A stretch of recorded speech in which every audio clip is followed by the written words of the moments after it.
The Trump administration will soon issue advisories warning shippers, port officials and insurance companies against the practice of storing Iranian oil and avoiding U.S. sanctions on Iran, a senior State Department official said on Monday.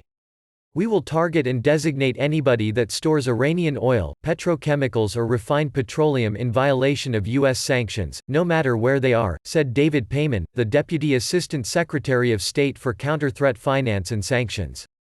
Payman also said the United States will encourage ship captains to take photos, and submit them to the U.S. government, of anyone conducting ship-to-ship transfers in case those transfers involve sanctioned oil. In addition, he said the advisories will warn shipping vessels against turning off tracking devices in an effort to avoid U.S. sanctions on Iran. Transponders that provide the location of vessels should never be turned off.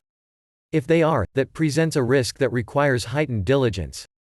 Payman told the Foundation for Defense of Democracies, a think tank that supports tough sanctions on Iran. The International Maritime Organization requires vessels to use transponders for safety and transparency. Crews can turn off the devices if there is a danger of piracy or similar hazards. But transponders are often shut off to conceal a ship's location during illicit activities. The Trump administration pulled out of the Iran nuclear deal in 2018 and soon after unilaterally reimposed sanctions on the Islamic Republic's oil exports, saying it wants to bring the shipments down to zero.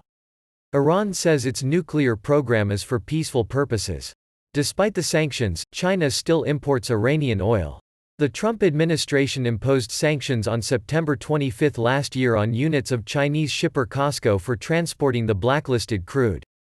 The Trump administration has been warning Chinese shipping companies since at least October about turning off transponders in attempt to hide shipments of Iranian oil.